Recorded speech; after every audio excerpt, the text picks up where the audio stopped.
Egunon, buenos días y muchas gracias, presidenta. Señor Bolaños, le he escuchado con interés, pero no me ha convencido. No me ha convencido teniendo en cuenta que el problema ya es de inicio.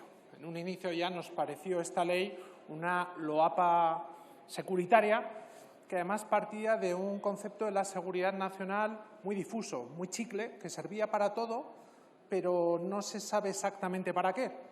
Es más, si se da cuenta, hemos hablado ya 5 personas y cada uno entiende la seguridad nacional de una manera diferente. Y estoy seguro que cuando hablen el resto de portavoces no coincidirán en qué es la seguridad nacional, porque uno de los problemas es ese.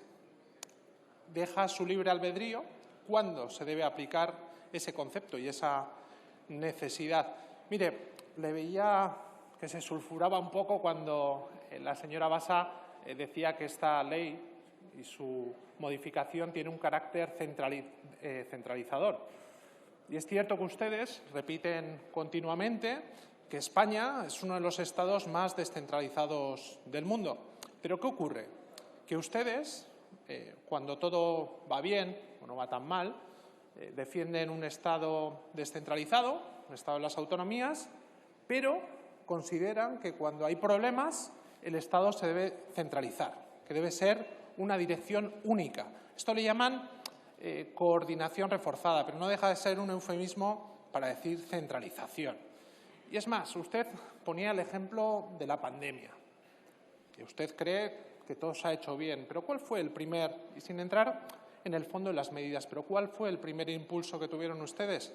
Centralizar, tomar la decisión de una dirección única, olvidándose del principio de las autonomías, de la colaboración, de la cooperación, como no, en una situación de crisis, pero ustedes centralizar. Es más, vimos cómo el presidente daba esas ruedas de prensa llenos de militares y de uniformados enmedallados. Posteriormente se dieron cuenta que aquellas administraciones que debían gestionar la situación, las autonomías en particular, y cedieron de alguna manera, pero es más, siguieron dando ruedas de prensa los viernes y los sábados comunicaban a los presidentes autonómicos las decisiones que ya se habían adelantado los viernes. Quedaba en evidencia que no se estaban haciendo bien las cosas y que había incluso un problema en la transparencia. Finalmente, cuando la pandemia fue avanzando, ya fueron las comunidades las que gestionaron la situación. Ahora bien, se dejaron la gestión de las buenas noticias, ¿no? El reparto de las vacunas y el reparto de los fondos europeos. Pero el impulso, señor Bolaños, fue centralizador desde un inicio. Ustedes le llaman coordinación reforzada, pero es centralismo y no otra cosa.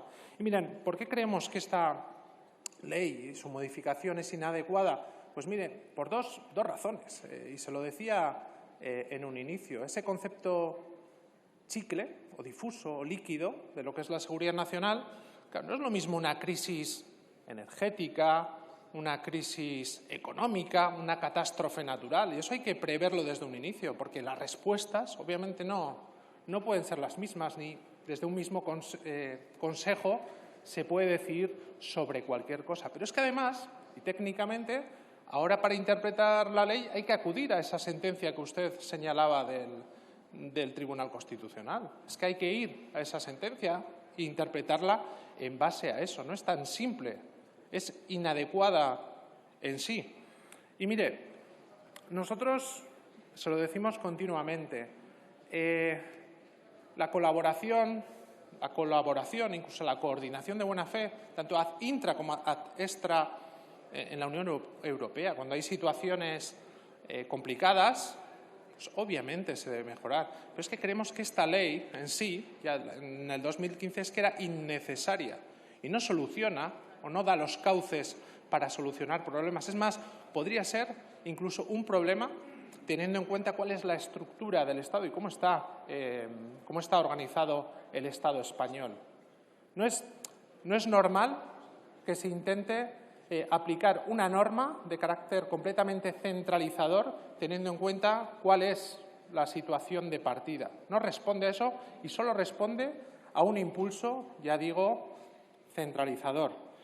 Y unido a esto, una falta total de cultura en la transparencia. O sea, no puede ser, y me refiero otra vez a la pandemia, que las actas del Consejo es que no fueran ni subidas a la web. O sea, ha habido un total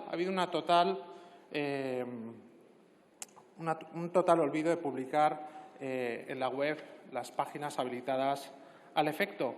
Y mire, y para ir acabando, creemos que la ley es técnicamente deficiente, que el componente centralizador es evidente, no solamente en esta ley. Le recomiendo, ahora que le veo al señor Legarda, que recientemente hablaba con él, un libro que se ha publicado por el Gobierno vasco, que es la erosión silenciosa, de 40 años de invasión competencial y de incumplimiento competencial también continuo, y esta ley va de esto. De igual forma, creemos que se iguala el término de seguridad como una competencia estatal y se subordina el papel de las comunidades autónomas. Y esto no debía ser así. Y acabo diciendo que esta materia se debe regular siempre, en todo caso, teniendo en cuenta el principio de autonomía y que se tenga en cuenta siempre el papel de las diferentes comunidades y sus competencias, ya sean generales o específicas. No se puede olvidar, y ustedes creo que en esta ley lo hacen, pero no solamente en esta ley, cómo está compuesto el Estado español. Si ustedes defienden eso que vienen a llamar el Estado plural y de las autonomías, créanselo también en momentos y en situaciones que son complejas. No puede ser que crea que esto es como un niño pequeño al que se le da un balón, pero en un momento difícil se le quita porque puede ser peligroso. Mire, creemos que esto es lo que hemos venido a llamar una loapa securitaria y por ello no cuente con nosotros, ya digo, por razones de sentido común y razones políticas, obviamente. Muchas gracias, señora presidenta. Muchas gracias, señor Iñarritu.